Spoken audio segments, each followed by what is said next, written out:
Goeiedag, liewe luisteraars. U is weer hartlik welkom hier by Joy Gospel Radio, die kanaal met die goeie nuus, die blye boodskap, die groot boodskap. Halleluja.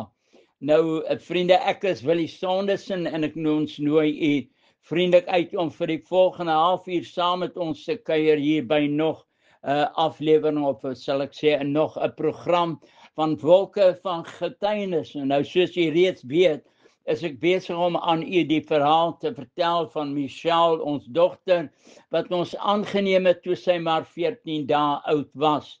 Nou hierdie sal dan die 11de episode wees van hierdie verhaal oor die silwerbeker. Nou vriende, vir hierdie kind was daar nie 'n moeder se warm liefde wat haar teen haar hart vasgedruk het en haar in die ou wêreld verwelkom het nie. Daar was geen parades gehou nie, daar was niks nie, dit was net 'n eenvoudige geboorte en ook het die dokter nog gesê, sy sal nie lank dalk kan lewe nie, kyk maar mooi na. Nou sy was alleen in 'n ou koue en 'n onvriendelike, onpersoonlike wêreld waar sy moes veg vir oorlewing. Nou soos die handelsartikel wat van die fabriek af op die rak vertoon word, was sy daar die Sondagmiddag toe ons haar gaan sien het by haar ouma grootjie se huis. Haar mamma het haar 9 maande gedra en het haar op die oop mark aangebied. Eintlik het sy op 27 weke is sy toe gebore, nie vir die volle 9 maande nie. Nou sy was aangebied vir die hoogste bieder. Nou ek en Annetjie het 'n keuse gehad om daardie klein mensie aan te neem of oor te laat aan iemand anders.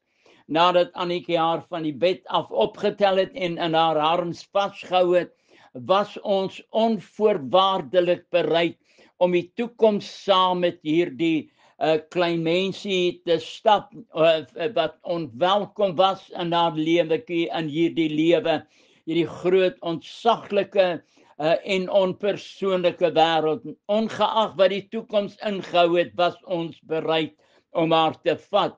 Nou, ons wou haar laat welkom voel en verhoed dat sy soos 'n bal heen en weer gegooi sou word. Nou vriende, ek deel met u hierdie verhaal. Moontlik is daar ook verdwaalde veldblommetjie wat alleen voel, en vandag wil ek net vir u vertel, daar is hoop in hierdie ou wêreld as die lewe sy rug op jou gedraai het. Nou, vandag kan ek met alle eer aan ons hemelse Vader verklaar dat sonder hom sou ek en Annetjie nooit hierdie ongewone reis kon onderneem het nie. Nou, Benjamin, jongste seun van Jakob by Rachel, was die slagoffer en later die instrumente ook wat die huis van Jakob weer verenig het. Soos by Benjamin waar die silwerbeker in sy sak ontdek was. Nou, hulle het hulle klere, toe die silwerbeker ontdek is in Benjamin se sak, het hulle klere geskeur en met die wete dat Egipte se tronk vir hulle wag, en ek en my liefling vrou Annetjie en ons kind moes verbete veg vir die oorlewing van hierdie klein mensie wat ons oor ons drempel gedra het. Nou soos 'n naloper moes ons elke hekkie op hierdie reis in geloof trotseer. Die spore van haar lewensreis was besaai met siekte, rampe en selfs die dood wou haar van ons af wegruk. Voortdurend was ons oë gerig op Jesus, ons leidsman en die volleinder van ons geloof. Nou vriende, dit is dan in daardie omstandighede wanneer jy die openbaring kry dat jy op sy krag kan staatmaak. Groot is die verligting wanneer die helderste lig deurbreek, ook in jou hartseer en donkerste oomblikke. Nou verlede week het ek vertel hoe dat my kind by die skool verdrink het en hoe dat sy was besig om te swem tydens die swemperiode en het haar hand uitgesteek om 'n seentjie se voete te vang, toe sy 'n epileptiese aanval gekry het en sy toe op die bodem van die swembad beland het. Een van die seuns het haar gesien en alarm gemaak, waarop die onderwyseres ingespring het en haar lewelose liggaam uitgehaal het.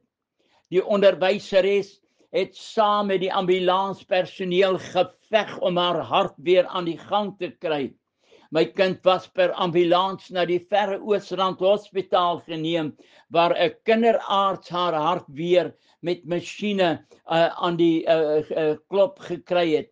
Sy was steeds op die kritieke lys en het soos in 'n diepe slaap met suurstofpype in haar mond en opgekoppel aan masjiene. Langs haar bed het ek en Annetjie gewaak met oë wat nie meer kon huil nie. Soveel vrae wat onbeantwoord gebly het. Soos 'n tsunami het die vraag hoekom en waarom oor ons gemoed na antwoorde gesoek en gespoel. Ons gebed was, Here, as dit U behaag om ons lievelingkind van ons weg te neem, help ons om hierdie beker te ledig en staan ons naby om U besluit en U wil te aanvaar. Ons was fisies en geestelik uitgeput en het ons vir bykans 3 dae en 2 nagte by haar gewaak.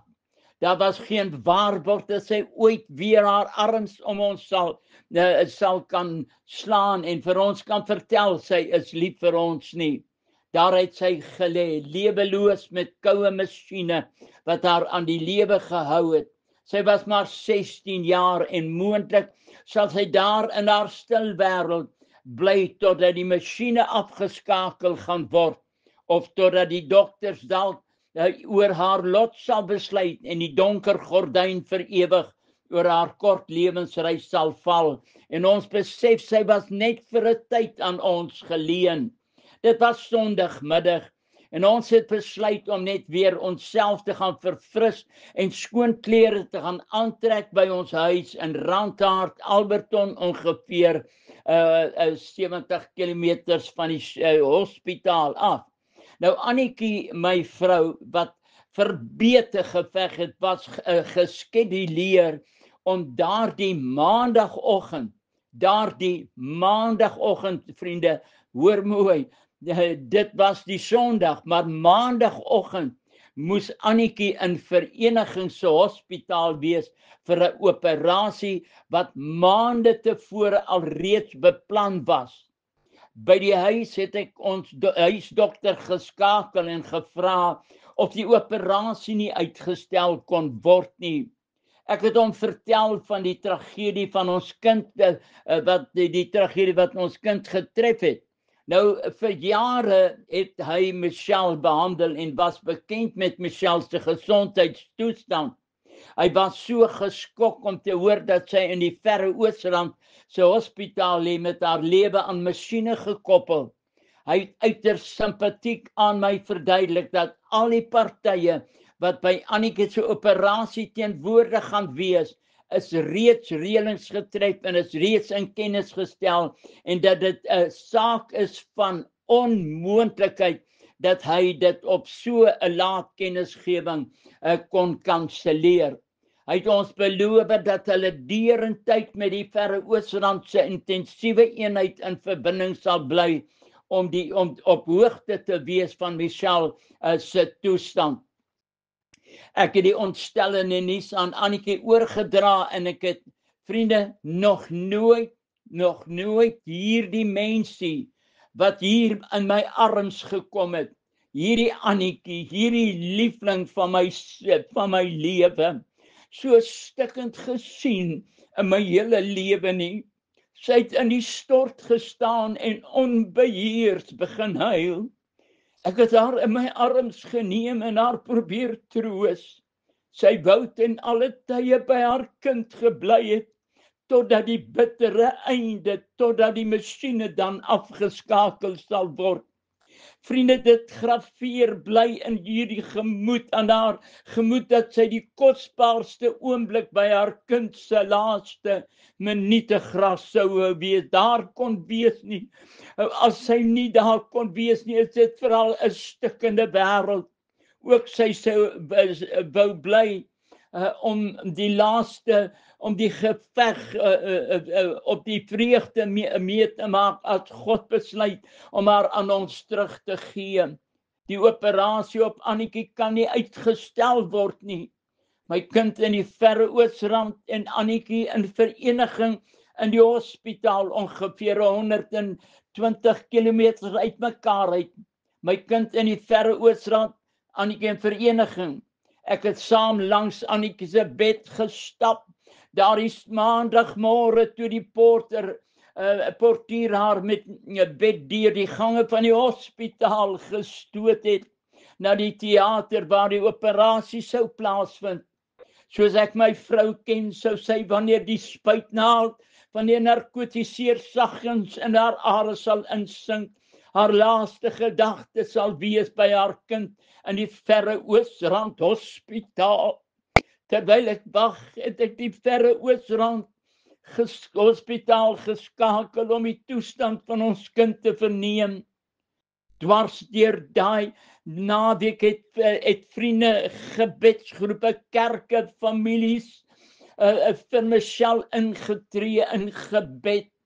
Toe ek die intensiewe eenheid waar Michelle was skakel, het die suster met my gepraat en my meegedeel dat ek dadelik moet deurkom na die verre Oosrand hospitaal.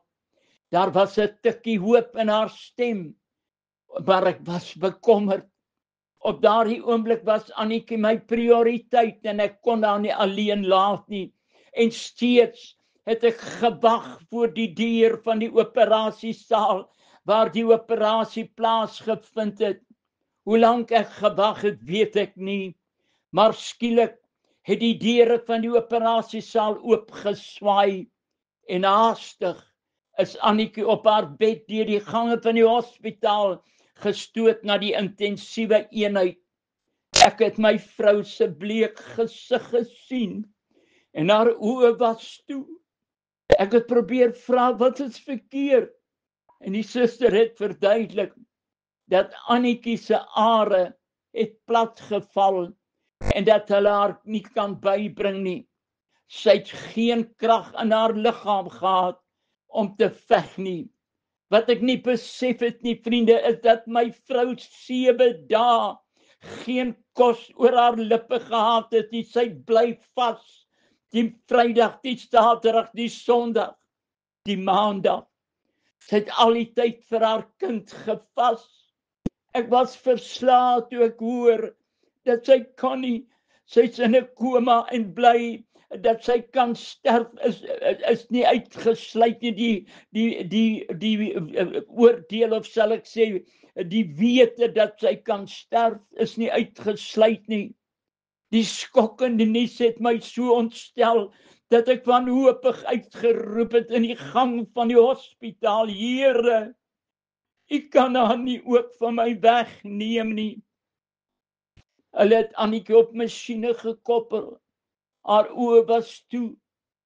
Haar gelaat so bleek asof die dood reeds sy stempel op haar afgedruk het. Ek het by Annetjie gebly. Toe sien ek met groot verbasing, toe ek so in die gang afkyk, mense, hulle het met haar gewerk, ek het net so uit die saal uitgestap, en ek kyk so af in die gang van die hospitaal, en ek sien daar kom 2 mense aangestap, en ek kyk, en ek sien maar tot verbasing, dis my ou vader en my moeder. Dit was ongeveer 9-10 uur daardie môre, daai maandagmôre. My vader was op daardie oomblik 'n baie siek man. Hy kon nie eens skoene aantrek nie, hy moes op kouse loop. Die siekte het veroorsaak dat hy skaars kon loop, sy voete was so geswel. Hy het met kouse geloop, soos ek genoem het, uit rus teen die muur, sy hande opgehou. My ouers het in Pretoria geween, 140 kilometer van vereniging af. Verbaas het ek gevra, wat, mami, papi, wat maak julle hier in vereniging? So ver van Pretoria af. Ek weet hy is meeste van die tyd langs sy bed. Ek was bly toe ek hulle sien, maar bekommerd. My ou vader met 'n krakende stem geantwoord. My ou seun, God het vroeg vanoggend met my gepraat en gesê ek moet vir my dogter, my kind kom bid, Annetjie kom bid. Ek is hier op God se bevel. Ek was verstom oor God se getrouheid, vriende. Nooit sal hy jou begewe of verlaat nie. God het geweet dat daar gaan 'n krisis kom. Daar gaan Annetjie en hy stuur my vader en my moeder voor die tyd om vir haar te kom bid. God het 'n instrument gesoek. Ek het besef in die donkerste uur laat hy jou nie alleen nie. God stuur my ou siek pa, my ou siek vader, om in die gaping te kom staan. Na die gebed van my vader het net 'n wonderwerk gebeur. Sy het skielik bygekom. Sy was uiters swak en kon skaars praat. Die versoek van die suster by Michelle se hospitaal het my gekwel. Dit was so dringend dat ek besluit het om gou Springs toe te gaan toe ek sien Annetjie is beter en die wonderwerk het daar plaasgevind want my pa was getrou. Op God se bevel het hy gekom, 'n siek man. In die bestek van minute was my wêreld in twee verdeel. Annetjie of Michelle. Toe ek by die hospitaal by die Verre Oosrand kom, was Michelle nog steeds in die intensiewe eenheid. Die suster het my gesien en daar was so opgewondenheid by haar te bespeer. Sy het geglimlag en vir my vergesel na waar my kind gelê het. Ek kon my oë nie glo toe ek my kind voor my op die bed sien lê het nie. Sy het gelyk asof sy so pas uit die dode uit opgestaan het. Sy was geklee in die hospitaal se wit nagrokkie met twee slapende oogies en haar bleek gesig. Het sy na my gekyk met sulke verlepte ou oogies. Die uitdrukking op haar gesiggie kon ek sien, sy het my erken. Ek was sprakeloos. Ek het God oor en oor geloof vir sy almag oor die dood. God het my kind aan ons teruggegee. Haar oogies was oop.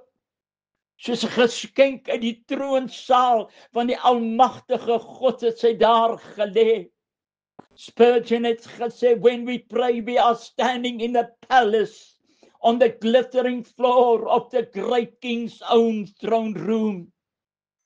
Vriende, sal God dan nie reg doen aan sy uitverkorenes wat dag en nag tot hom roep nie. God die Vader ken ook die hartseer van 'n eie seun wat opgespoeg, geminag, geslaan was, dat sy vlees in reepies gehang het terwyl hy met bebloede gesig en smeekende oë na sy Vader in die hemel gekyk het en met 'n groot stem uitgeroep het, Eli, Eli sabachthani, Vader vergewe hulle, want hulle weet nie wat hulle doen nie. Vir geen misdaad op sy klagstaat het Pilatus hom as 'n volmaakte offer verklaar toe hy uitroep vir die derde maal, ek vind geen skuld in hierdie man nie. Die offerlam wat vir ons geslag is, Jesus, het net goed gedoen aan almal. Nooit het nie sonde gehad nie. Sy kruisdood kon selfs 'n hemelse Vader die gruisame toneel op die hemel Golgotha nie aanskou het nie en net hy verkies om liewer sy aangesig weg te draai en dit het donker geword. Sy opstanding het weer die lig vir 'n beter toekoms vir die mens op aarde uitgespel, 'n middelaar vir 'n gefalle mensdom.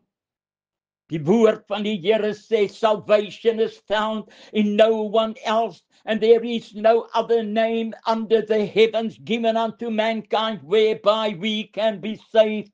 It's the name of Jesus, Jesus, Jesus. Die suster van die eenheid vertel dat sy daar gekom het, waar sy nog met die pype en die masjiene opgekoppel was. Haar oë was oop. En sy het my saggies op my amptsnaam as suster aangespreek. Sy het gevra vir iets om te eet, want sy was honger. Ja, Iris se dogtertjie het Jesus gesê, gee vir haar iets om te eet. Halleluja, as God die wonderwerk doen, dan wil ons versterk word.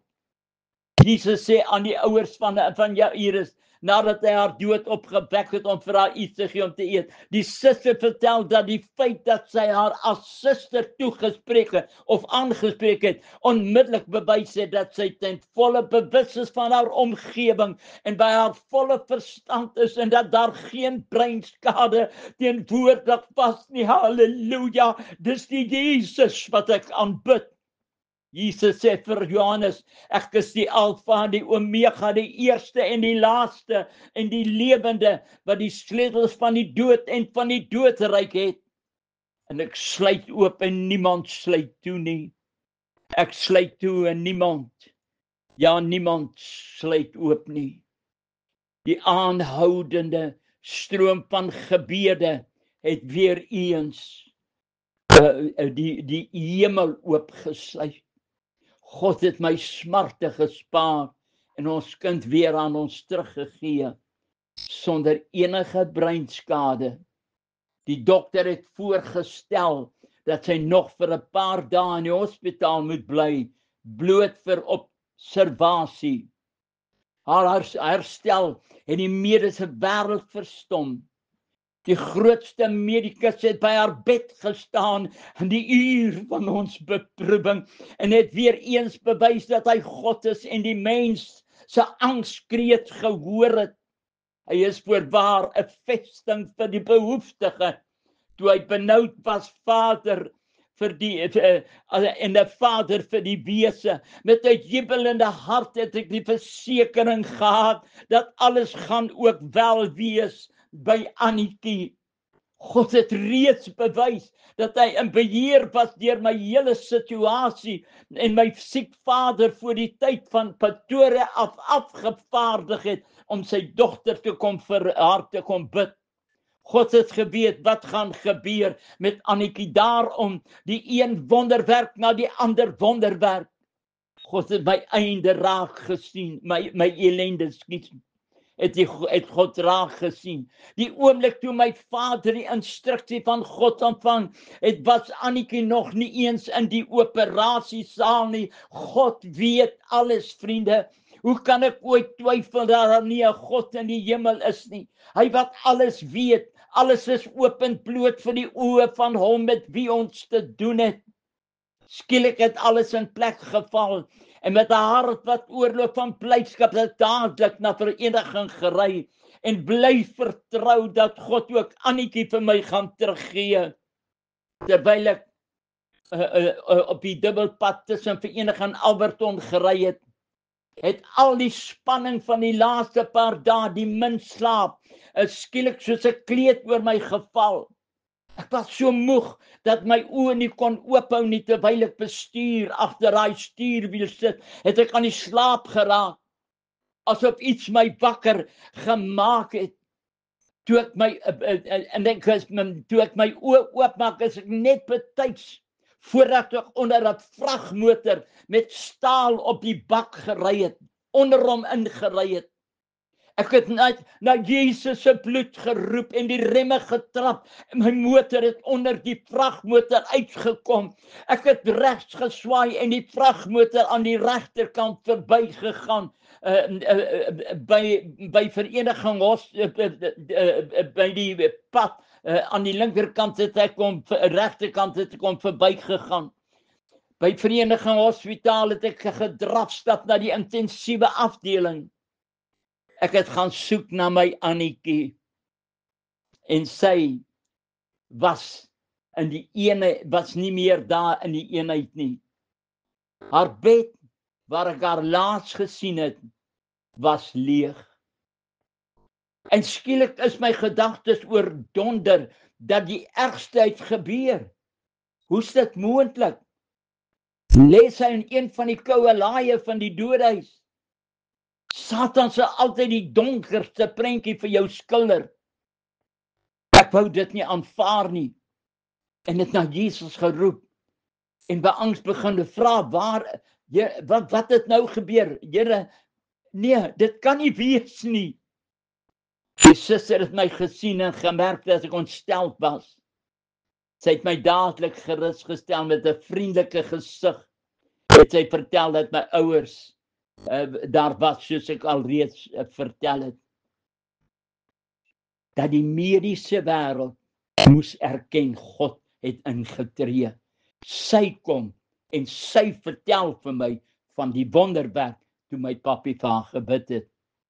Ek het haar in die saal gekry, sy was baie swak. Sy het so by die venster gelê, so in die een hoek. Haar gesig was uitermate bleek. Haar toestand was stabiel en buite gevaar. Die eerste wat sy vra is, hoe gaan dit met ons kind? Ek het haar die goeie nuus vertel en sy het met trane in haar blou oë roerloos tussen die wit lakens met haar kop op die wit kussings gelê. Sy het soos 'n engel gelyk. Sy was bly, sy was opgewonde. Ek het voortdurend tussen die twee hospitale beweeg. Toe ek die Dinsdag by my kind gaan besoek, toe het sy so verbeter dat hulle haar saam met ander pasiënte in 'n ander saal gestoot het. Daai Woensdag het die dokter verklaar dat 'n wonderwerk het gebeur met die vinnige herstel van ons kind. Ongelooflik. God is die God van ongelooflike dinge. Daar niks wat hulle verder kan doen nie. En het daar die Woensdag ontslaan. Ek het haar huis toegevat. Michelle was by haar volle positiewe en ek het haar vertel dat mamma lê in die hospitaal in Vereniging en dat ons na mamma toe gaan. Sy was opgewonde om haar mamma te gaan sien. Hand in hand het ons deur die gange na die saal gestap in Vereniging Hospitaal waar my liefling gelê het. By die deur kon sy nie meer haar opgewondenheid beteel, hierdie kind wat 3 dae terug dood was. En het my hand gelos en begin hardloop, want sy het haar gesien. Toe ek en sy hardloop toe en op die bed gespring waar Annetjie gelê het. En sy het haar vasgehou en so hartseer gehuil. Ons al 3 het gehuil van blyskap, vriende. Hy is 'n God en ek is so trots en bevoorreg om sy kind te kan wees. Jesus is voorwaar 'n skuiling in die tyd van nood. Mag die Here hierdie boodskap aan jou hart seën. Onthou, hy is steeds die God van wonders. Willie Sondersen groet tot volgende week.